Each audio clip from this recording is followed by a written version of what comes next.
भगवान म्हणले का हो बाई, तुमचं लग्न झालं तेव्हा तर तुमच्या घरात लई माणसं होते, सासू सासरे दीर नंदा, कुठं गेले घरातले माणसं? ते गवळण म्हणे ऐकायचंय का तुला? ऐकायचं. मग ऐक म्हणे देवा. माझी सासू, काय नाव तिचं? माया सासू. कुठे गेली? तिच्या पायाला लय बावरा, एका जागी नाही राहत. माया सासू गेली गावा, आणि घरातला जावा बाबा माहेर गेला. कल्पना जावा नाही ना दुसरे कोणी घरी. ते दरवाजामध्ये असे वट्ट्यावर काठी होऊन बसलेले असायचे, ते तुमचे सासरे ते बाबा, ते कुठे गेले? माझा सासरा का देवा? ऐक मग आता. क्रोध सासरा, माझ्या सासऱ्याचं काय नाव? क्रोध, तो बी गावाला गेला. आणि कामधीर, माझ्या धीराचं काय नाव? काम, तो पण बाहेर गेला. नाही ना दुसरे कोणी घरी. भगवान म्हणला अहो बाई, सासू सासरे नाही घरी तुमच्या, देर भाई नाहीये, पण तुमचे मालक असतील ना, पतिदेव, ते घरी असताना कस काय यायचं? ते म्हणले देवा तुला माझ्या पतीबद्दल ऐकायचंय का? म्हणे हो. मग इथं नाही, मुक्ताबाईंच्या गवळणीत जावं लागेल, तिथं पतिदेवांचा पत्ता आहे. मुक्ताबाईंचं वर्णन आहे बरं का, मुक्ताबाईंची गवळणी. मोठ्या हौसेने पती म्या केला, परी तो बोलत नाही मजाला, जाऊन राहते त्याच्या घराला.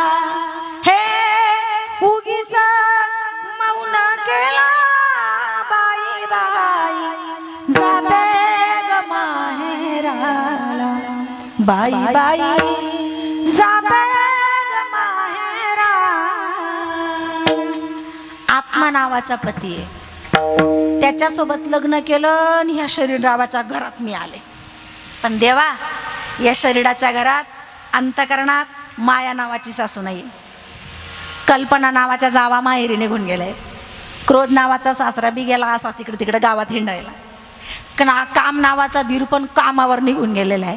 आणि माझे मालक आहे ना देवा, सारखे भगवत नाम चिंतनात असतात, साधना करतात साधना.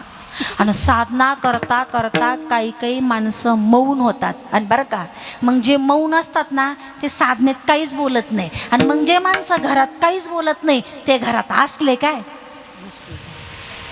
नस काय फरक? म्हणून मी म्हणते नाही ना दुसरे कोणी घरी. तो म्हणला मला पण राहिला असंच घर आवडतं, असंच अंतकरण आवडतं ज्याच्यात कुणीच नाही. त्या गवळणीनं आपलं अंतकरण असं बनवलेलं होतं का ज्या अंतकरणामध्ये तिला परमार्थाला घातक असा एकही विकार तिच्या अंतकरणात नाहीये. म्हणून तिच्या मनात जाऊन बसला देखील डोळा, बैसला मनी विठ्ठल विठ्ठल.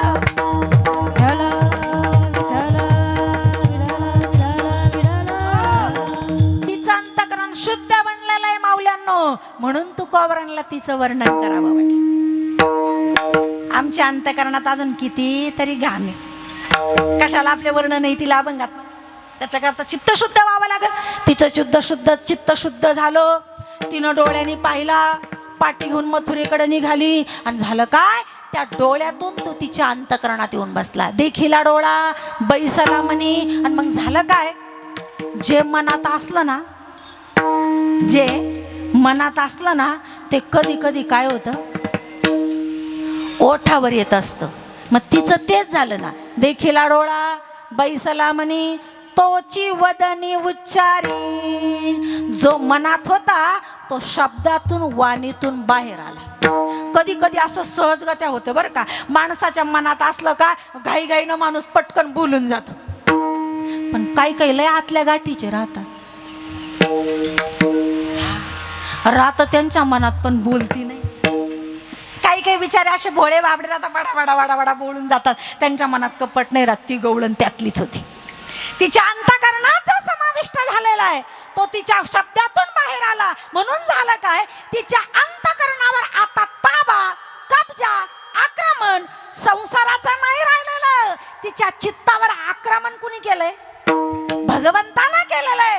आता तिचं चित्त तिच्या ताब्यात नाही राहिलेलं, तिचं चित्त त्याच्या ताब्यात गेल्यामुळं त्यामुळं बोलावं काय हे तिच्या हातात नाही राहिलं, ते त्याच्या हातात राहिलं. विठ्ठल आता चित्त जर तिच्या मालकीचं नाही राहिलं, कशाला म्हणाल ती दही घ्या, दूध घ्या, तूप घ्या? ज्याच्या मालकीचा चित्त झालेला आहे तोच तिच्या मुखातून बाहेर येत होता. म्हणून ती आवाज देत होती, गोविंद घ्या, दामोदर घ्या, कृष्ण घ्या.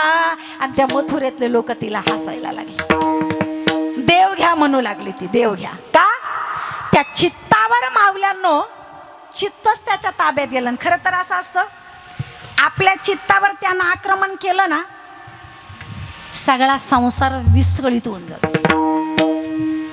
चित्त जर देवाकडे गेलं ना, माणूस संसारातला नाही राहत. म्हणूनच बाई मग आम्ही देवाचं ध्यान नाही करत, संसाराचं वाटोळं होईल सगळं. खरं तर संसाराचं वाटोळं केल्याशिवाय तो प्राप्तच होत नाही.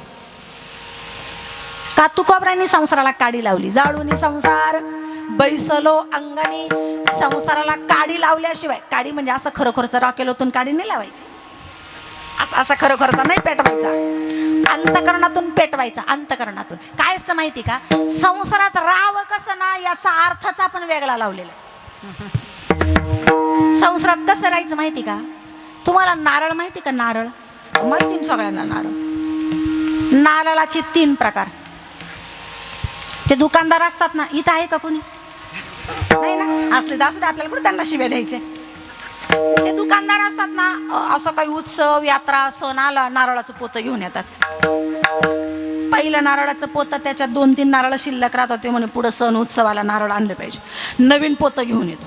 मग आता नवीन पोतं आल्यावर ते पोतं तो फोडतो आणि मग ते मागच्या पोत्यातले 2-4 राहिलेले शिल्लक नारळ काय करतो तो? आणि घाटा कशाला गेल? नवीन पोत्यात वर ठेवतो. गिराईक येतं, त्यांना काय माहिती नवे का जुने, वरच नारळ उचलतात. नारळ उचलतात, पाणी आहे त्याच्यामध्ये, पैसे देतात आणि घेऊन जातात. वाढदिवस आहे म्हणा, उत्सव आहे म्हणा, सण आहे म्हणा, मग आपण ते नारळ फोडायला मंदिरात जातो. नारळ सोलतात, सगळं सोलून ठेवतात, त्याला शेंडी ठेवतात. शेंडी का बरं ठेवतात बाई मला काय माहिती, आपण काही ब्राह्मण बिब्मण नाही त्याच्यामुळे काय सांगता मला, पण शेंडी ठेवावी लागते म्हणतात. नारळालाच नाही,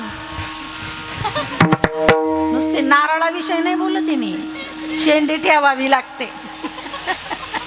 तर ते नारळ सोलतात आणि मग गेलो तिथं आपण देवाला नारळ फोडलं. पण दुर्दैवानं काही काही नारळ फोडल्यानंतर कसे निघतात?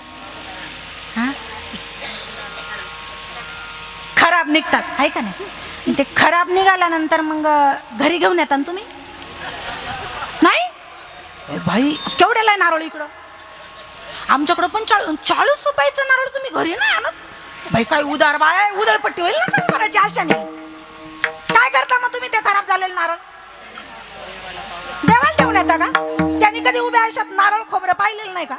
म्हणजे नाचलेलं त्याला काय म्हणतो आपण? पावलं पावलं. देवा राहू देतो, जसे लय उदार आपण. पावलेलं खोबरं त्याला नसेल वास येत का? किती मुंग्यान माशा भणभण करत असतील, हा परमार्थ आपला, ही भक्ती आपली, तेवढं केवढं प्रेम त्याच्यावर आपलं. पावलेला नारळ त्याला म्हणजे नारळातला पहिला प्रकार. काही काही नारळ नासके असतात, तुम्हाला कळतंय ना? काही काही नारळ कसे असतात? नासके असतात. नासके नारळातला एक प्रकार. नारळातला दुसरा प्रकार, काही काही नारळातले खोबरे लय चिगट. काही काही खोबरे इतके चिगट कवटीला सोडतीच नाही, असे पक्के कवटीला चिटकून असते. नेलं ते नारळ, फोडलं देवाला. आता स्वच्छ निघालं, पांढरं शुभ्र निघालं. ठेवून देतात देवाला, चांगलं निघालेलं. चांगलं निघालेलं काय करतात मग? मागचं का बरं ठेवलं मग? ते पावलेलं होतं नाही का, म्हणून त्याला. आता स्वच्छ निघालेलं त्याला कशाला द्यायचं? आता ते 5 तुकडे बी नाही ठेवावेसे वाटत त्याला, कारण चांगलं निघालेलं असतं ना. पण प्रोसिजर आहे म्हणून 5 तुकडे ठेवायला राहू दे द्या, बाकीचं सगळं आपल्याला घरी. मग ते मंदिरात 2-4 जण बसलेले असतात, वाटतं व त्यांना वाटावा लागतो प्रसाद म्हणून, तर त्यांना ते खोबरं द्यायचं असतो. पण खोबरंच इतकं चिगट, ते कवटीला सोडतच नाही. ते मोटरसायकलच्या चावीनं तो काढून पाहतो, खोबरंच लय चिगट. ते खोबरं काढणारा प्रसाद वाटणारा वैतागून जातो. त्या कवटीसह त्यांना घ्या कवटीसह देतो. आता तिथं बसलेले बिचारे रिकामे बसलेले असतात, ते आपलं कपची घेतात, ते काढून पाहतात, नाही निघत, खोबरंच लय चिगट. काय काय ते खाणारे वैतागून जातात, त्या कवटीतून निघत नाही. आता कवटीसह खाता येत नाही म्हणून कवटी खाता येत नाही. मग ते तसंच कवटीसह ते दाताचा फाळच त्याच्यावर उमटतो. हा नारळातला दुसरा प्रकार. पहिला प्रकार काही काही नारळ नासके असतात. दुसरा प्रकार काही काही नारळातले खोबरे चिगट असतात. पण नारळाचा एक तिसरा प्रकार असा आहे, ते नारळ कानाजवळ घ्या, असं वाजवा, त्याच्यात पाणी नाही वाजत, गुडगुड गुडगुड गुडगुड आवाज येतो. म्हणजे काय? म्हणजे त्या कवटीत खोबरं आहे, पण त्या खोबऱ्यानं काय केलेलं आहे, नारळातच राहून नारळाला सोडून दिलेलं आहे. नारळातच राहून त्यानं नारळाशी संबंध सोडून दिलेला आहे. असं राहायचंय संसारात आपल्याला. त्या खोबऱ्यासारखं राहायचा संसारातच शरीराने, पण आतून संसार सोडून द्यायचा, आतून त्याला काडी लावायची, आतून त्याला जाळून टाकायचा, तर परमात्मा आपल्या चित्तात येऊन राहील. विठ्ठल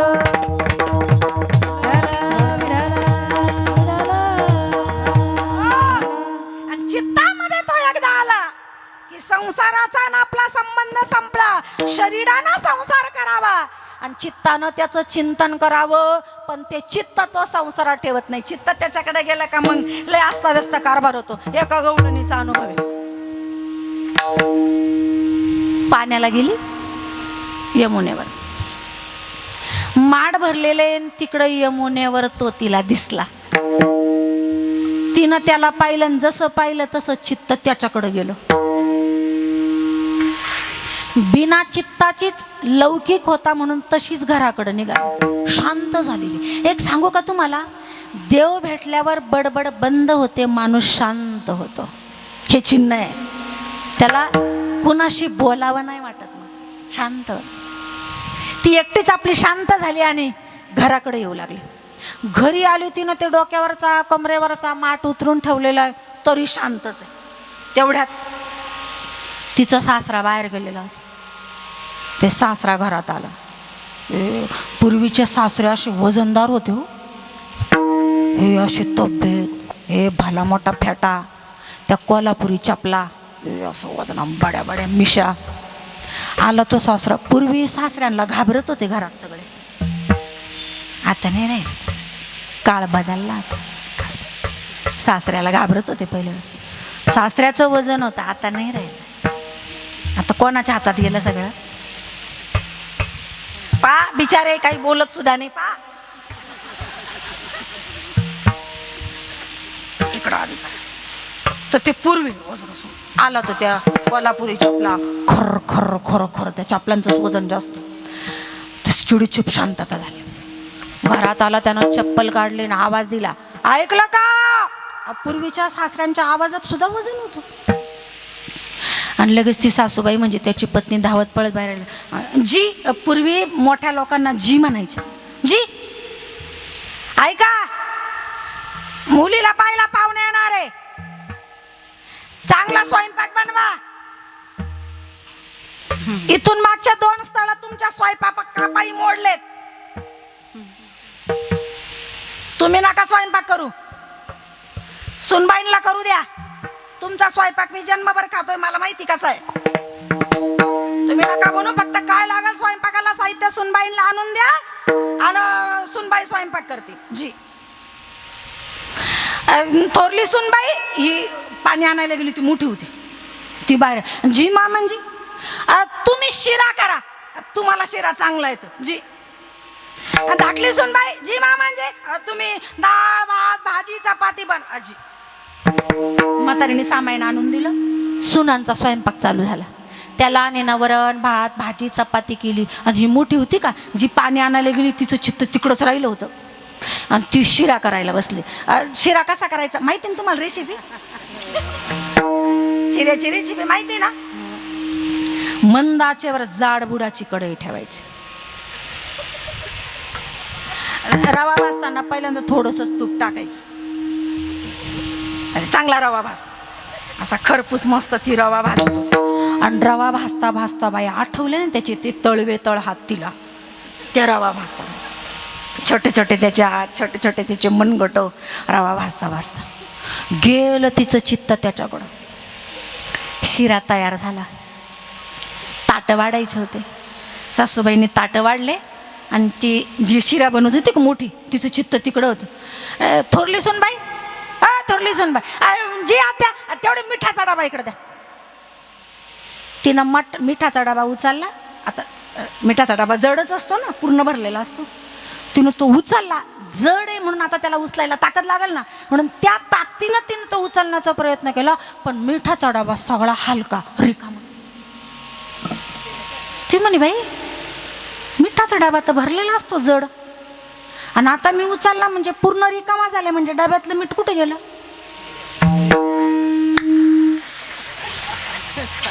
डबा उचलल्यावर तिच्या ध्यानात आला, पण शिऱ्यात साखरेच्या ऐवजी काय टाकलं. हे कशामुळे झालं. त्या काळ्यामुळे झालं ना. मग कशाला चित्त त्याच्याकडे जाऊ द्यायची, अशी गडबड होती. ती म्हणे बाई ठीक आहे ना, शिरा करताना साखर कमी झाली जास्त झाली कुणी पण मान्य करल, पण साखरेच्या ऐवजी मीठ, डोक्यात फरक पडला काय म्हणशील, कुणी मान्य करल का. आता काय करायचं, कुणाला तरी सांगितलं पाहिजे ना. मग तिनं सासूला सांगितलं, आत्याबाई ओ आत्याबाई ऐका ना, थोडी गडबड झाली. काय. अहो काय माहिती बाई माझं चित्त कुठं होतं. अहो ते शिरा बनवता बनवता त्याच्यात साखरेच्या ऐवजी मीठ पडलं. अगं तुला काही लाज लज्जा हा. आणि आता हे बाहेर जर गेलं तर. म्हणूनच आत्याबाई मी तुम्हाला सांगते, एक काम करा, वरण भात भाजी चपाती जाऊ द्या बाई, पण शिरा काही ताटात देऊ नका. ही चर्चा सासू सुनांची चालू होती, तर लहानीने शिरा वाढला बी, आणि त्या देराने ताटं उचलले बी, ताटं बाहेर गेले बी. म्हातारी म्हणे हा बाई असंच करते, आता शिरा वाढतच नाही. पाहते तर ती म्हणे अगं ताटं गेले बाहेर. ती म्हणे आता बाहेर गेल्यावर काय करताय ना. ती जिनी शिरा बनवला होता ना, ती म्हणे थांबा मी ना बाहेर पाहते. पंक्तीला जर पहिल्या नंबरला आपल्या कुटुंबातला कुणी माणूस असेल, म्हणजे बा दीर बसलेला असेल किंवा माझे मालक बसलेले असतील, तर त्यांना खुणून सांगू बा शिरा असं काय, असं खुणून सांगते बा मी त्यांना. म्हणून ती त्या किचनच्या दरवाजाजवळ गेली. पंक्तीत पाहते बाई, तर त्या पंक्तीत पहिला नंबरला हे जो बहादर बसलेले सासरे बा. आता कोणाला सांगू. मग ती तिथंच उभी राहिली आणि मनातल्या मनात विचार करू लागली, बाई आता असं व्हावा ना, जेवता जेवताना कोणाला तरी अटॅक यावा बाई. त्या नादात तरी शिरा उचलून घेता येईल ना पटकन. आता म्हणजे हिच्या शिऱ्यासाठी लोकांना अटॅक यावा का. कसला काही अटॅक बाई कोणालाच नाही आला हो. म्हणजे यावा अशी आपली इच्छा नाही आहे, पण नाही आला हो कोणाला अटॅक. सगळेजण बाई मस्त तयारीत जेवण आला. हातात पाणी घेतलं सगळ्यांनी. भगवद्गीतेचा 15वा अध्याय म्हणले. तुम्हाला येतो ना 15वा अध्याय, जेवताना म्हणावा. बरं जाऊ द्या, नाही 15वा अध्याय आला तर मग त्या अध्यायातला तो एक श्लोक तरी म्हणावा. अहम वैश्वानरो भूत्वा प्राणिनां देहमाश्रितः प्राणापान समायुक्त पचाम्यन्नं चतुर्विधं यत्करोषि यदश्नासि यद्जुहोषि ददासि यत्तपश्यसि कौन्तेय तत्कुरुष्व मदर्पणम्. ओम सहनाववतु सहनौ भुनक्तु सह वीर्यं करवावहै तेजस्विनावधीतमत्सु मा विद्वषावहै. ओम शांतिः शांतिः शांतिः. त्या म्हाताऱ्याचा पाठ होता, पाहुण्यांचा नव्हता पाठ. त्यांनी नुसतेच वट हलवले काही काही लोकांसारखे.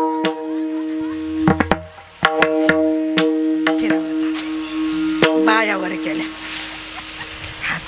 ती म्हणे बाई आता पहिल्यांदा जेवता जेवता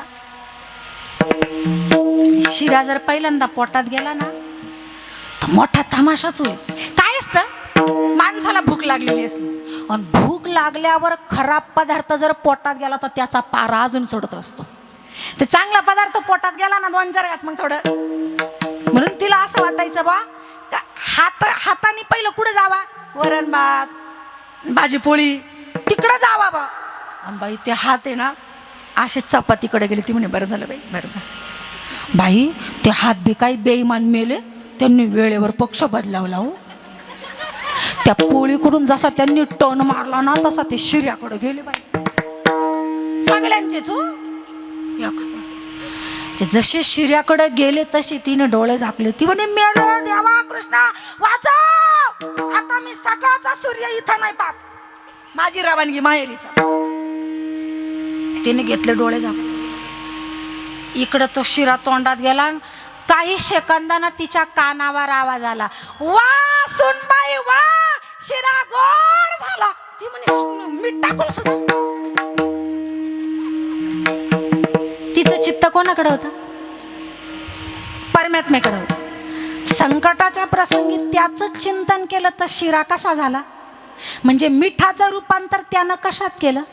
साखरीत केलं. चित्त त्याच्याकडे असला का संसारात गडबड झाल्याशिवाय राहत नाही. विठ्ठल ही जी मथुऱ्यात दही दूध विकायला गेलेली जी गवळण ना, तिचं चित्त पण त्याच्याकडेच होतं. म्हणून ते दही घ्या, दूध घ्या, तूप घ्या असं म्हणत नव्हते. गोविंद घ्या, दामोदर घ्या, हरी घ्या, कृष्ण घ्या. मथुरेतल्या गवळणी तिला हसत होत्या. असं का बरं झालं तर देखीला डोळा बैसला म्हणी, तोची वदनी उच्चारी. भगवंत तिच्या चित्तात आल्यामुळं तिला दया दुधाचाच विसर पडला हे विशेष नाहीये. तिला स्वतःचा आपला पण विसर पडला. आपुलियाचा विसर भोळा, आपुलियाचा विसर भोळा, आपुलियाचा विसर भोळा, आपुलियाचा विसर भोळा. हे आपुलिया विसर भोळा, आपुलियाचा विसर भोळा, आपुलियाचा विसर भोळा, आपुलियाचा विसर भोळा. गोविंद कवतुके, गोविंद कवतुके, देखिला डोळा बैसल म्हणी, देखिला डोळा बैसल म्हणी. गोविंद कवतुके, गोविंद कवतुके, देखिला डोळा बैसल म्हणी, देखिला डोळा बैसल म्हणी. आपुलियाचा विसर भोळा, गोविंद कळा कौतुके. त्या गोविंदानं कळा म्हणजे लीला केली, कला केली. आणि त्याच्या लीलेनं त्याच्या कलेनं इला ते चित्त तिचं आपल्याकडे घेतलं. आणि त्या लीलेमुळे काय झालं, तिला स्वतःचा विसर पडला. म्हणजे मी कोण हे ती विसरली, मी कुठं आले विसरली, कशा करता आली हे सुद्धा काय झाली ती विसरली. म्हणजे तिला स्वतःचा विसर पडला. ती आपल्या स्वतःच्या मूळ स्वरूपाला, म्हणजे मी एक स्त्री आहे, मी एक बाई आहे हे ती विसरून गेली. तिच्या लक्षात फक्त मी परमात्म्याचा अंश आहे हे तिच्या लक्षात राहिलं. बाकी सगळ्याला ती विसरली. तिला स्वतःचा विसर पडला. आणि मग अशी ती विसराळूसारखी येडेवाने गोविंद घ्या, दामोदर घ्या अशी म्हणू लागली. तिच्या या कृत्यामुळं, तिच्या या वागण्यामुळे मथुऱ्यातले सगळे लोक तिला हसू लागले. पण परमार्थ करणाऱ्यानं लोकांच्या हसण्याकडे लक्ष द्यायचं नसतं. मला सांगा, प्रल्हादजींनी जर लक्ष दिलं असतं, परमात्मा त्यांच्या उद्धाराकरता नरसिंह रूपात आले असते का? हे काही प्रसंग आहे महाराज नरसिंह अवताराचा. हिरण्यकश्यप मारला ना, पोटात त्याच्या वाघ नख घातले, आतड्याच बाहेर काढले, क्षणात प्राण गेले त्याचे, क्षणात. तरीही भगवान गुर गुर गुर करत होता, त्याचे आतडे पुन्हा बाहेर काढत होता. सगळे म्हणे मेला तरी आतडे बाहेर काढताय भगवान. का बरं माहिती? का बरं माहिती? चाच पडून पाहत होता, अजून प्रल्हादासारखा एखादा भक्त आहे का याच्या पोटात. त्याचा राग शांत होत नव्हता. मग आता सगळे लोक प्रल्हादजींना नाव ठेवत होते. बापाचं ऐकत नाही हा पोरगा. बापानं आदेश सोडलेला आहे का आपल्या नगरीत विष्णूचं नाव कुणी घ्यायचं नाही, फक्त माझंच नाव घ्यायचं. त्याची पूजा नाही करायची, माझी पूजा करायची. आणि पोरग बापाच्या विरोधात लोक नाव ठेवत होते. प्रल्हादजींनी लोकांकडेच काय, बापाच्या बोलण्याकडे सुद्धा ध्यान नाही दिलं. तू का म्हणे हासे जन, हसले तर हसू द्या, जे हसतील त्यांचे दात. का फरक पडून घ्यावा आपल्याला. आणि खरं तर असं आहे, चांगल्याला हसल्याशिवाय, नावं ठेवल्याशिवाय राहत. बरे नाव बिना साबणीचं आपलं बी धुतल्या जातं ना. तुम्हाला धुणं धुता येतं का? तुम्हाला धुणं धुता येतं का? काय बाय बाई जुन्नर तालुक्यात तुम्हाला कपडे नाही धुता येत धुणं? तुम्हाला माहिती आहे मला काय म्हणायचं, शहाणा आहे तुम्ही म्हणून गप्प. धुणं धुवावं, आपल्याला धुता बी येतं. पण अडचण ही आहे, धुणं स्वच्छ धुतो आपण, पण धुवायचंच असलं तर आपलंच धुवा. दुसऱ्याचं धुणं धुत बसू नका. त्यांच्या धुण्याने आपल्या हात का साबणेने घाण करता? का आपल्या हाताची शक्ती वाया घालवतात? आपलंच धुवा. जुने लोक खोटं नव्हते बोलत. अरे दुसऱ्याकडे बोट करतो ना, उरलेले 3 बोट तुझ्याकडे बघ. म्हणून दुसऱ्याचं उचकण्यापेक्षा आपलं किती साचलंय हे बघावं. तिनं लक्षच नाही दिलं लोकांकडं. लोक हसू लागले, तिनं त्यांच्याकडे कान नाही ठेवले अभंगाच्या शेवटी. तुका म्हणे हा, तुका म्हणे हासे जन, तुका म्हणे हासे जन, तुका म्हणे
ही नारी विकिता गोरस घ्या म्हणे हरी. वारकरी संप्रदायाच्या नियमाप्रमाणे अभंगाचा भावार्थ पहिला. आपल्याला एक 5 ते 7 मिनिटात भगवंताचं चरित्र लीला बघायचं आणि भगवंताला वृंदावनात नेऊन काला करून 10 ते 15 मिनिटात आपल्याला थांबायचे. आपल्याकडे तेवढीच वेळ आहे. भगवान श्रीकृष्ण परमात्म्यानं चरित्र केलेले 2-4 ठिकाणे, मथुरेत, वृंदावनात, गोकुळात. पण मथुरेतल्या चरित्राचं वर्णन करत नाही, वृंदावनातल्या चरित्राचं वर्णन केलं जात नाही. तर चरित्र कुठलं वर्णन करावं? उच्चारावे केले देवे गोकुळी, केले देवे गोकुळी, केले देवे गोकुळ. चरित्र ते उच्चारावे केले देवे गोकुळी, केले देवे गोकुळी, केले देवे गोकुळी. चरित्र ते उच्चारावे केले देवे गोकुळी. गोकुळामध्ये जे चरित्र भगवंतानं केलेले त्या चरित्राचा उच्चार करावा, अर्थात ते चरित्र वर्णन करावं. भगवान गोकुळात आलेले आहे, मथुरेतून गोकुळात आलेले आहे. लहानचे मोठे होऊ लागले. सवंगडी भगवंतानं बनवलेले आहे. रोज भगवान खेळ खेळायचे. खेळ खेळता खेळता अनेकांना आनंद मिळावा या दृष्टीनंच भगवान सगळ्यांना सोबत घेऊन खेळत होते. आणि खेळ फक्त त्यालाच खेळता येतो. खेळ तो येण्याची खेळावा, नट तो येण्याची नटावा.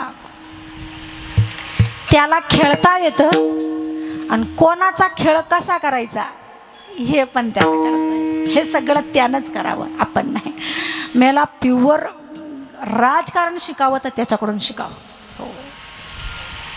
खेळ खेळू लागला. खेळता खेळता गाई वासरं आहेत म्हणून कधी कधी यमुनेच्या काठावरही जायचा. यमुना मैयाला जो पूर आलेला होता त्यानं ते चरण आपले काढले आणि मैयामध्ये जेव्हा बुडवले त्यावेळेस जाता जाता त्यानं शब्द दिलेला होता, थोड्या दिवसात हेच चरण घेऊन तुझ्या मातीत खेळायला येणार आहे मी. म्हणून तिच्या मातीमध्ये येऊ लागला खेळायला सवंगड्यांसोबत. एक दिवस खेळता खेळता माझा शब्द मी खरा करणार आहे. एक दिवस अंगणामध्ये खेळता खेळता त्यानं पृथ्वी मातेला जे वचन दिलेलं आहे, तुझा भार कमी करेल, त्यानं ती माती खाल्ली. मुलांनी तक्रार केली. कारण काय झालं, रोजच हा सवंगड्यांना सोबत घेऊन चोरी करायला जायचा, लोणी खाऊ घालायचं. सगळ्यांच्या घरातलं खाऊन झालं. पोरं म्हणे का रे काळ्या, सगळ्यांच्या घरातलं खाऊ घालतो तुझ्या घरचं रे. चला ना मग, मी कुठून नाही म्हणलो, चला माझ्या घरी देतो तुम्हाला लोणी मी. ते म्हणे असं चला आणि द्या ना, असं नाही. आमच्या घरचं कसं चोरून खाल्लं तसं तुझ्या घरचं सुद्धा चोरूनच आण, आम्ही असं नाही येणार. तो म्हणे चोरी फिरी आपल्याला नाही जमणार गो, मी पडलो सज्जन माणूस. कोण म्हणतो? मी पडलो सज्जन माणूस, आपल्याला चोरी फिरी येत नाही, चोरी करणं चांगलं नसतं, मी चोरून नाही आणणार. तुम्हाला लोणीच खायचं, चला माझ्या घरी. माझ्या आईला विचारून मग मी तुम्हाला देतो. हा, तुझ्या आईला विचारून, तुझ्या माहिती आम्हाला किती उधार आहे, एवढा एवढा लोणी देईल आम्हाला, गोळाच्या गोळा पाहिजे, आमच्या घरचं जसं खाल्लं तसं. तेव्हा नाही भाऊ, मी काही चोरी करणार नाही. हे बाय काळ्या, तू जर आम्हाला आज तुझ्या घरचं लोणी चोरून जर खाऊ घातलं नाही तर आम्ही तुला खाऊ घालणार. काय? लोणी नाही, तुझ्या आईच्या हातचा मार खाऊ घालणार. तो म्हणे भाऊ काय करायचं ते करा, पण मी काय माझ्या घरी लोण्याची चोरी करणार नाही. गेले पोरं. मग पोरांना बाबा, काकी काकी काय रे पोरा, कृष्णानं माती खाल्ली. अगो, तिला हातातलं काम टाकून दिलं. तिचा लय जीव होता हो, लय जीव होता. का बरं माहिती? म्हातारपणात झालेला होता. भगवान झाला नंदबाबाला, तेव्हा नंदबाबांचं वय किती होतं माहिती? 98. नंदबाबा 98 वर्षाचे असताना ही 70-75 वर्षाची, 80 वर्षाची होती यशोदा मैया. भगवान झाला तेव्हा म्हातारपणात झालेला होता. लय जीव त्याच्यामुळे. कृष्णानं तिला कृष्ण म्हणता येत नव्हतं. त्याचं सगळं अवघडच, वाकडं तिकडं कसं पण आहे. त्याचं नाव वाकडं, उभं राहणं वाकडं, ते मान बी वाकडी, ते हात बी वाकडे, पाय बी वाकडा, सरळ सुईचं काम नाहीच त्याचं. मग तिला कृष्ण येत नव्हता, ती त्याला कनुवा म्हणायची. कनुवा. माझ्या कणूवानं माती खाल्ली हो काकी. चला हातातलं काम टाकून दिलं आणि बाहेर आले आणि त्याला आता ते त्याचे बारीक बारीक हात, एकाच हातात त्याचे दोन्ही हात धरले, त्याला सावलीला उभं केलं. कणूवा तू माती खाल्ली? म्हणलं नाही. तुला कोणी सांगितलं? पोरं आले ते सांगायला. आई मला ना तुझा हा स्वभाव पटत नाही. काय कोणी काही सांगितलं का लगेच ऐकावं? आई माणसानं ना एवढ्या कच्च्या कानाचं नसावं. लोकांनी सांगावं ना आपण ऐकावं. तू एवढी मोठी झाली आणि लोक सांगतात त्यांचं ऐकता. आई मोठ्या माणसानं लोकांचं ऐकून जर घरात धिंगाणा घातला तर त्याच्या घराचा चिंदाडा झाल्याशिवाय राहत नाही. ती म्हणे मला उपदेश नको करू, एकच प्रश्न विचारलाय मी तुला, माती खाल्ली का? तो म्हणला नाही. मग पोरांनी कसं काय सांगितलं मला? आई बाहेर काय झालं तुला माहिती का? तू काही पुरावे तपासले का? मला काही पहिली चौकशी केली नाही काय नाही. पोरांचं ऐकलं लगेच माझ्यावर आरोप केले. काय झालं? अगं बाहेर काय घडलं तुला माहिती का? पोरं काय म्हणले, घरून लोणी चोरून आण. मी म्हणलो बोल चोरी बिरी आपल्याला काही जमणार नाही, मी सज्जन आईचा सज्जन पोरा. आई माझं काही चुकलं का? नाही तुझं काहीच चुकलं नाही. मग ते पोरं म्हणे जर तू लोणी आम्हाला चोरून खाऊ नाही घातलं तर आम्ही तुला आईचा हातचा मार खाऊ घालू, म्हणून पोरं चाटाळे करायला आले. आणि लगेच तू पोरांचं ऐकलं आणि लगेच माझ्यावर आरोप करायला लागली. असं पटवलं ना तिला. तिला वाटलं बाई लईच मोठी घोडचूक झाली काय, माझी याच्यावर आरोप केला. तीन माती नाही खाल्ली? नाही, खरंच 100% मी माती नाही खाल्ली आई. मग त्या पोरांमध्ये तिला बळीराम दिसला. तिने काय का रे बळीराम, कृष्णाने माती खाल्ली? 101% माती खाल्ली काकी, मी माझ्या या डोळ्याने पाहिलं. कृष्णा पोरं खोटं बोलतील, दादा खोटं बोलाल का? परत तेच काय? अरे दादा म्हणजे कोणी परकाय का कृष्णा? तुझा सख्खा भाऊ आहे ना, तेच सांगतोय ना मी तुला. सख्याची तर साक्ष कधीच घेऊ नये आणि त्याच्यात भाऊकीची तर अजिबात घेऊ नये आई. ते तर उद्याचेच वाट, कधी आपला वाटोळ होईल असं पाहणार आहे. आणि आई तुला एक गुह्य गोष्ट सांगू, मी तिकडे खेळायला एकटा जातो, घाबरतो म्हणून तुला काही घरी येऊन सांगत नाही. काय आई तिकडे यमुनेकडे खेळायला गेलो ना, हे सगळे पोरण दादा अशी एका पार्टीत होता, मला एकट्यालाच टाकता. आणि हा दादा आहे ना आई मला पोरांमध्ये ना सारखा पाण्यात पाहत राहतो. अगं त्याने का रे बळीराम तू माझ्या कृष्णाला पाण्यात पाहतो? आता तो पाण्यातच राहतो, मग मी त्याला पाण्यात नाही पाहणार. तू कुठं पाहणार? त्याचं ठिकाणच राहिला पाण्यात आहे ना, तो जर क्षीरसागरातच राहतो तर मग कुठं पाहू मी त्याला काकी? बरोबर. आणि मग तुझा भाऊ सांगतोय आई तो खोटा बोलतोय दादा. बळीराम दादा खोटं बोलतो, त्याचं ऐकू नको तू. आई मी खरंच माती नाही खाल्ली, खरंच नाही खाल्ली, नाही खाल्ली. आ कर मग तू म्हण आता पोरं खोटं बोलतील, माती खोलते, दादा खोटं बोल. माती तर खोटं नाही ना बोलायची, तिथं जड आहे ना, कसं काय करावं आता? नाही तुझा माझ्यावर विश्वास नाही का ग? अगं आई माझ्यावर विश्वास ठेवती म्हणली. वा रे वा, म्हणजे सगळे खोटे आणि तू खरा का? आई लाखातलं एक वाक्य बोलली, या जगात सगळं काय खोटं, लटिका हा व्यवहार सर्व हा या जगात फक्त मीची. आई तुला आद्यगुरु शंकराचार्यांचा श्लोक माहिती का? ती म्हणे काय रे? तो म्हणे श्लोकार्थेन प्रवक्ष्यामि यदुक्तम ग्रंथ कोटिभि ब्रह्म सत्य जगन मिथ्या जीव ब्रह्मेव नापरः. आई ब्रह्म सत्य, ब्रह्म म्हणजे मी, तू का म्हणे तूची खरा आणि ये र वाऊगा पसारा. आई खरा मीचे, ती म्हणे काळ्या हे कीर्तन नाही चालत. तुम्हाला मी एकच प्रश्न विचारला त्याचंच उत्तर दे, माती खाल्ली का? नाही म्हणतो तो मग आ कर. सांगतो का नाही सांगतो? असे दोन्ही हात त्याच्या अशा हातात धरलेले आणि घाबरावं म्हणून अशा हातामध्ये काठी घेतलेली आणि त्याच्यावर सांगतो का नाही? आणि तो मनातल्या मनात खदा खदा हसायचा, मनात म्हणायचं ही काय स्वतःला मॅडम समजते का? तिला काय वाटतं ती माझी आई आहे, तिला हे माहीतच नाहीये मी सगळ्या जगाचा बाप आहे. आणि बळच आपलं घाबरायचं नाटक करायचं. काही विशेष आहे ना, सगळं जग ज्याला घाबरतो तो कुणाला घाबरतोय? आईला.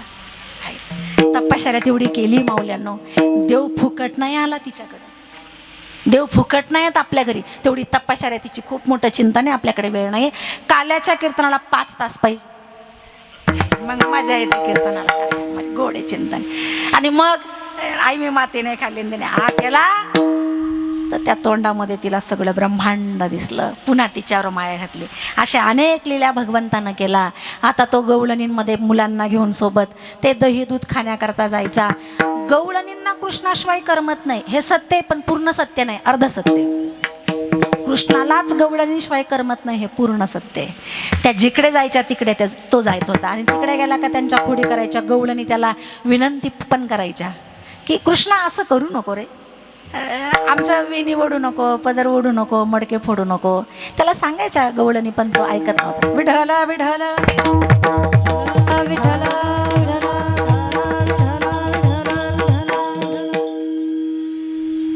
शेवटी गवळणी तक्रार करायला घरी येऊ लागले यशोदेकडे. तुझा कृष्ण त्रास देतो, मडके फोडतो, खूप गोड चिंता नाही. गवळणी पण आपला वेळ नाही आपल्याकडे. मग तिनं आता शेवटचा निर्णय घेतला, याला शाळेत घालणे. बाबांना सांगितलं. त्यावेळची शाळा म्हणजे गायी राखणे. कृष्णा तू आता गावात नाही राहायचं. तो म्हणे मला बी नाही राहायचं. अरे तुम्ही गाई घेऊन सारे गोपाळ रानात. अरे तुम्ही गाई घेऊन सारे गोपाळ रानात या.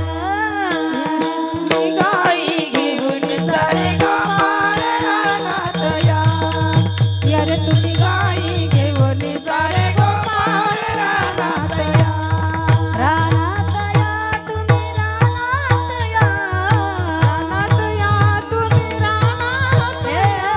अरे तुम्ही गाया घेऊन सारे गोपाळ रानात या. अरे तुम्ही गाया घेऊन सारे गोपाळ रानात या. उद्या जायचंय रानात आपल्याला. आपापल्या आपण गवळी आहोत, गायी राखण्याकरता जायचंय.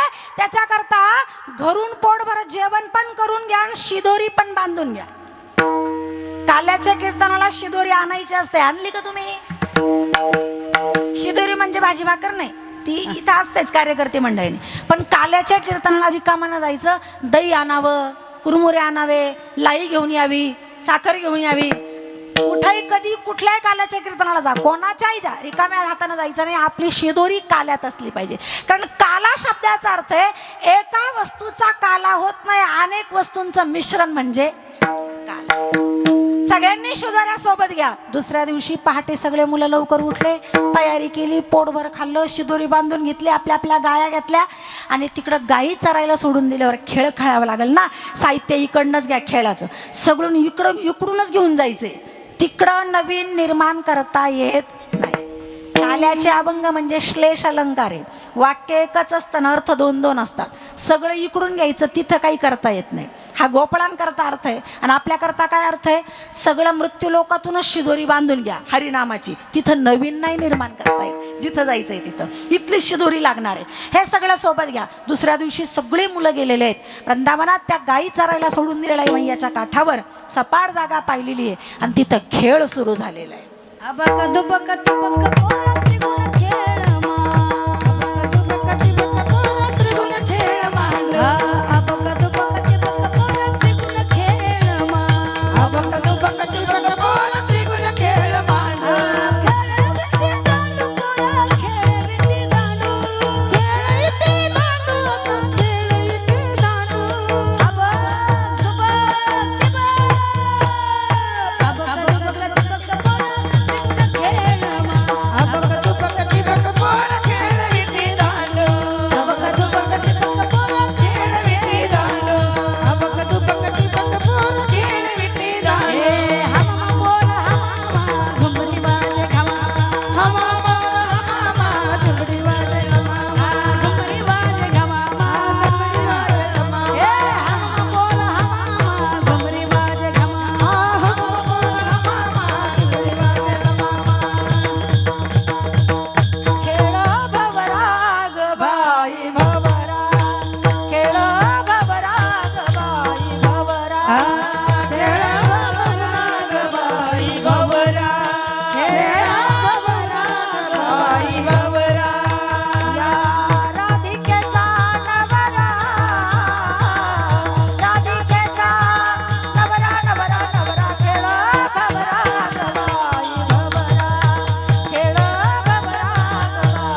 विटी दांडी खेळू लागला.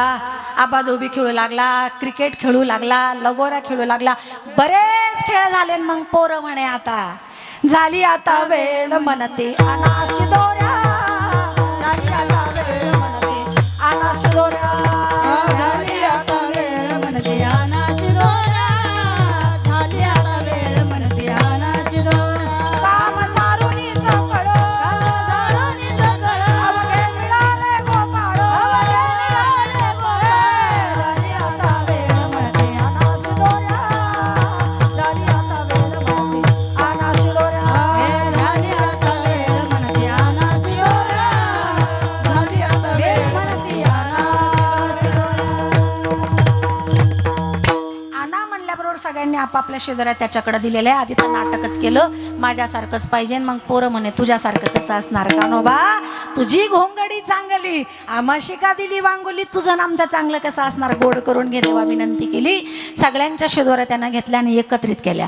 देवानं वृंदावनात यमुनेच्या काठावर रोज रोज काला नाही केला, एकाच दिवशी केला, एकदाच केला, दुपारच्या वेळेला. सगळ्यांचे पदार्थ एकत्रित केले, त्यानं त्याचं मिश्रण केलं, काला केलेला आहे. आणि सगळ्या मुलांना सांगितलं मी तुम्हाला काला वाटणार आहे, काला खाऊ घालणार आहे, त्याच्याकरता तुम्ही सगळेजण बसा. कसे बसा? जसं श्लोकात आहे तसंच त्यानं बसवलं. कमळाचं फूल, त्या फुलातल्या पाकळ्या जशा असतात त्या पाकळ्यांच्या क्रमाप्रमाणे सगळ्या मुलांना बसवलेलं आहे. तो उभा राहिलेला आहे. कवळ पात्र म्हणजे काल्याचं पात्र हातात घेतलेलं आहे. ओठाची मुरली त्यानं कमरेला खुसलेली आहे. त्याचा मोरपेस हालतोय.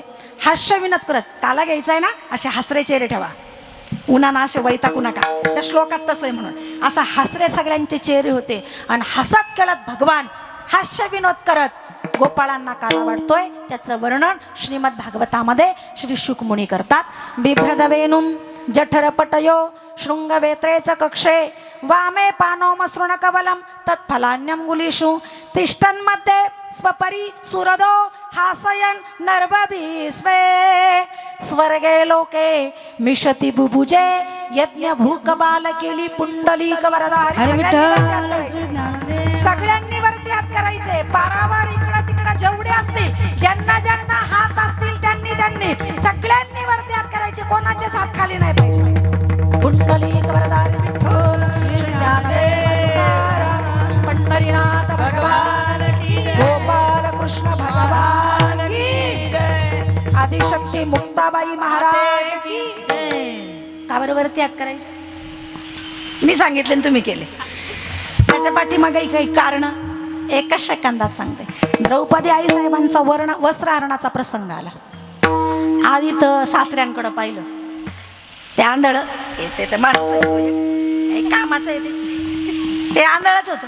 काही काही लोक आंधळे असतात पण वरूनच नाही, आतून बी असतात. तो तर वरूनच होताच होता पण आतून बी होता. धृतराष्ट्र ते काही कामाचं नाही. भीष्माचार्य त्यांनी नाही वाचवलं. मग तिचे 5 पती होते वाघासारखे, त्यांच्याकडे पाहिलं तर त्यांनी बी खाली माना घातला. आणि हा तिथंच होता, भगवान तिथंच होता. त्याला वाटलं मला आत्ताच बोलवील मगच बोलवील, ही बी लय हुशार. कोणी मदत नाही ना केली तर तिनं काय केलं असं. भगवान म्हणले असं म्हणजे अजून बी युगो येऊ तुला, माझं मी माझं रक्षण करेल म्हणून. अगं बोलाव ना मला. हा तिथंच होता तिच्याजवळ, पण तरी तिनं असं केलं. मग नाईलाज झाला, दुःशासन साडी उडू लागला. आणि मग तिनं आवाज द्यायला कुठे गुंतलाशी द्वारकेचं राय. आता तिथंच होता तो, द्वारकेचं राय म्हणले ना, तिथून कुठं जावं लागलं त्याला? द्वारकेला. आणि पुन्हा द्वारकेहून इकडे यावं लागलं. आल्यानंतर मग त्या साड्या तिने पुरवल्या. नंतर तिनं काय केलं, कुठे गुंतलाशी द्वारकेच्या राया म्हणल्यावर दोन्ही हात वरती केले. का? आता माझ्या स्वतःमध्ये माझं रक्षण करण्याचं सामर्थ्य राहिलेलं. माझं या जगात तुझ्याशिवाय परमात्मा आता दुसरं कुणीच नाहीये. मी तुला सर्वस्वाने शरण आलेली आहे. म्हणून तिनं वरती हात केले. म्हणून अजून जर तुम्हाला कोणाची घमेंड असेल, मी थोडी स्पष्ट आहे मग नाकावरती हात करू. पण जर तुमच्या मनाने ठरवलेलं आहे मला त्याच्याशिवाय या जगात दुसरं कुणीच नाहीये, तर मग वरती हात करायचे. पुंडलीक वरदा हरी विठ्ठल श्री ज्ञानदेव तुकाराम पंढरीनाथ भगवान की जय. आदिशक्ती मुक्ताबाई महाराज की जय. सद्गुरु जोग महाराज की. ज्ञानेश्वर माऊली ज्ञानराज माऊली, ज्ञानेश्वर माऊली ज्ञानराज माऊली तुकाराम. ज्ञानेश्वर माऊली ज्ञान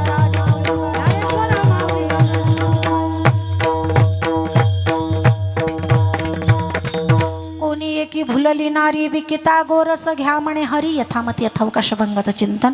माझ्या अल्पमतीने आपल्यासमोर मांडण्याचा प्रयत्न केला. योग्य असेल ते स्वीकारा, चुकले असेल ते माझ्या वाणीचा दोष समजून माझे मला परत करा. आज या ठिकाणी कोणता मळा? डोबी मळा राजुरी. वार्षिक सालाबादप्रमाणे भगवती आदिशक्ती मुक्ताबाई महाराज यांच्या मंदिर कलशारोहणाचा द्वितीय वर्धापन दिन. या वर्धापन दिनाच्या निमित्तानं आदिशक्तीचं स्थान आहे, आदिशक्तीचा सोहळा आहे, म्हणून तो सोहळा आदिशक्तींच्याच माध्यमातून घडावा असा सुंदर प्रयत्न नियोजन कार्यकारी मंडळाने, या संस्थांनी म्हणा, ट्रस्टीने म्हणा केलेलं आहे, ग्रामस्थांनी केलेलं आहे. प्रथमतः सगळे कार्यकर्त्यांचे, विश्वस्तांचे, संस्थांचे खूप खूप मी आभार व्यक्त करते, धन्यवाद व्यक्त करते, तुमच्या चरणावर नतमस्तक होते. या आदिशक्तीच्या द्वितीय वर्धापन दिनाच्या सोहळ्याच्या निमित्तानं 2.5 दिवसाचा आदिशक्तीचा यज्ञ आपण या ठिकाणी साजरा केला, आयोजित केला. त्यामध्ये अतिशय महत्त्वाच्या काल्याच्या दिवसाची सेवा, हे चिंतन माझ्या परमभाग्यानं, माझी पात्रता नाही आहे, तरीसुद्धा ही सेवा तुम्ही माझ्याकडे दिली. या निमित्तानं तुम्हाला सर्व संत मायबापांचा माझ्यासारख्या पामराला दर्शनाचा योग मिळाला. धन्यवाद.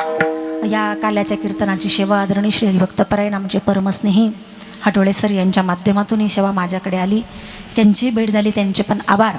कार्यक्रमाच्या निमित्तानं उपस्थित गुणीजन, ग्रामस्थ, महिला भजनी मंडळ, मला प्रत्येकीचं नाव माहीत नाही, आपण सर्वजण आलात, खूप गोड सहकार्य गेल्या 3 दिवसापासून आपण करतात आणि आपला आनंद आपण घेता पण आहात. खरं तर महिलांचे यज्ञ व्हायला पाहिजे, कारण पुरुष मंडळीला 50-50 किलोमीटर अंतरावर गाडी घेऊन कीर्तनाला जाता येतं, महिलांची अडचण होते.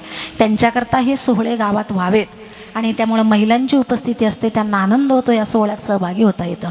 आणि या सोहळ्याकरता असणाऱ्या सर्व गायिका, भजनी मंडळ, महिला मंडळ कुठल्या, तुमचा माझा परिचय मग कामोठ्याला बरेच कीर्तन झालेत. वा, कामोठ्याहून आलेले हे महिला भजनी मंडळ, शिवाजी भाऊ गाडगे, सगळ्या महिला मंडळांचं अभिनंदन, आभार. गोड गायनाची साथ संगत करणाऱ्या आपल्या महाराष्ट्रातील गान कोकिळा हरिभक्तपरायण आदरणीय संगीताताई पांचाळ आहेत, हरिभक्तपरायण राधाताई पांचाळ आहेत, त्यांच्या ठिकाणी आभार. गोड मृदंगाची साथ करणाऱ्या मृदंग अलंकार, या वाद्याचं नाव मृदंग आहे. मृदंग वाजवण्याकरता मनगाटात मर्दानगी ताकद लागते. ती मर्दानगी ताकद फक्त तुमच्याच मनगाटात आहे, पुरुषांच्या असं नाही, तर ती आमच्या पण मनगाटात आहे. हे चित्र दाखवून देणाऱ्या आमच्या भगिनी आदरणीय श्री हरिभक्तपरायण, उत्कृष्ट कीर्तनकार, चांगल्या गायिका, विद्वान अशी ज्यांची विद्वत्ता आहे, हरिभक्तपरायण ज्ञानेश्वरीताई जगताप उपस्थित आहे, त्यांच्या आभार. आणि गोड मृदंगाची साथ करणाऱ्या मृदंग अलंकार हरिभक्तपरायण हर्षदाताई, मला असं वाटतं आपल्या पण गावामध्ये गीता जयंतीच्या माध्यमातून महिला सप्ताह झाला होता, त्या माध्यमातून एक गीता जयंतीची सेवा माझ्याकडे होती, आपली सगळ्यांची भेट तिथे झाली होती. त्या शिंगव्याच्या जवळ काहीतरी, ते गाव मला आठवत नाही आता, जोड मोहोज, तिथे गीता जयंतीचा त्यांनी महिला सप्ताह केला होता. विद्यार्थिनी सगळ्या गुरुकुलातल्या होत्या आणि गीता जयंतीचं कीर्तन माझ्याकडे होतं, तेव्हा सगळ्यांची भेट झाली. हर्षदाताईंच्या ठिकाणी आभार. आणि आमच्या सगळ्यांचा आवाज आपल्यापर्यंत पोहोचवण्याचं काम अतिशय सुंदर सिस्टीम, त्यांच्याकडे बघावंच नाही लागलं आम्हाला काय पाहिजे. असं का बरं माहिती का, मुळात ते वारकरी आहेत म्हणून, याचं माहिती त्यांना कोणत्या गुणीजनाला काय पाहिजे, आपण सगळं ते दिलं, म्हणून खूप आपले आभार. हा सोहळा आपल्याला परत परत बघता यावा याच्याकरता चित्रीकरणाची व्यवस्था पण दादांनी इथं केली, त्यांचे पण आभार. असं सोनेलताई फडके यांचे मालक आपले पण या ठिकाणी आभार. ताईंचं नाही पण आपलं दर्शन झालं. आणि श्रोतू मंडळी, आपण या ठिकाणी एवढ्या उन्हातही जमलात, माझी बडबड ऐकून घेतली, उन्हाचा चटका तरी सुद्धा सर्व श्रोतू वर्गांच्या या ठिकाणी आभार. उपस्थित सर्व कार्यकारी मंडळी असतील, पाहुणे मंडळी असतील, सगळ्यांचे आभार. विनेकरी भालदार चोपदार ताईंचे आभार. आता कार्यक्रमाची सांगता होईल, पण त्या अगोदर प्रहाराचा विना, कीर्तनाचा विना दहीहंडीला लावून घ्या. दोन्ही कीर्तनकारांनी इथून उभं राहावा, तिथं आरतीची तयारी करा. आरतीनंतरच कार्यक्रमाची आपल्या यज्ञाची सांगता होणार आहे. दहीहंडीचा अभंग होईल, काल्याचा अभंग होईल, कार्यक्रमाची सांगता होईल, कार्यकारी मंडळी कार्यक्रमाच्या सूचना सांगतील, त्याच्यानंतरच आपली जागा सोडायची, तोपर्यंत कोणी उठायचं नाही. दोन्ही विने लावून घ्या, तुम्ही इथं उभे राहा. शिंकेला बी येले दुरी, शिंकेला बी येले दुरी, होतो तिघांचे मी बरी, होतो तिघांचे मी बरी, होतो तिघांचे मी बरी, होतो तिघांचे मी बरी, होतो तिघांचे मी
स्वामी अम्मा राघवे सागरात भाषण करिले तुकोबाचे अभंग रचिले आरती तुकारामा साधू पिता तुरणीसी ब्रह्मा तुकाचे आरे म्हणून रामेश्वरी चरणी मस्तक ठेवले आरती तुकारामा स्वामी सद्गुरु रामा पाय दाखवले अम्मा आरती तुकारामा मुक्ताबाईंची आरती पाठ आहे का मुक्ताबाईंची आरती पाठ आहे का म्हणायची का कोणाची पाठ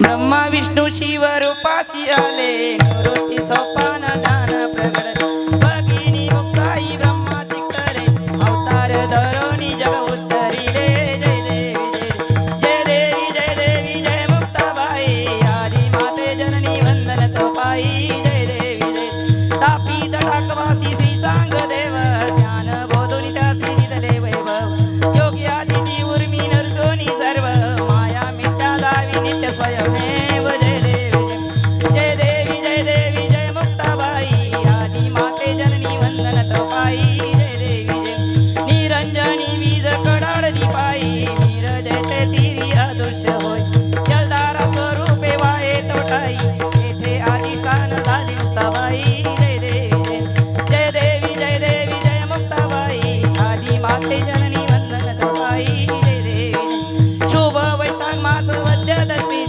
येथे प्रेम वैष्णव शेषाद्री तल्लीन झाला कटरणी जय देवी जय मुक्ताबाई आदि माते जननी वंदन तो पाई जय देवी खाली लोटांगण मंदिर जळण डोळ्याने पाहणं हरिंगण आनंद पूजन भयो वाळीण म्हणे नामा विडाला रुक्माई हेची वारी माझी आस जन्म जन्मी तुझा दास पंढरीचा वार वारी करी चुकोने दे हरी संत संगे सर्व काळ अखंड प्रेमाचा कल्लो पंढरीचा वार वारी करी चुकोने दे हरी चंद्रभागे तुका स्नान मागे हेची दान पंढरीचा वार वारी करी चुकोने दे हरी मागे नेते का तुझ्या प्रती आहे देशील तरी पाहे पांडुरंगा या संताची निर्वी हेची मजद आणि तुझे काही न मागो देवा तुका म्हणे आता उदार तू माझा ठेवी पाय संत या संताची निर्वी हेची मजद आणि तुझे काही न मागो ज्ञानदेव तुकाराम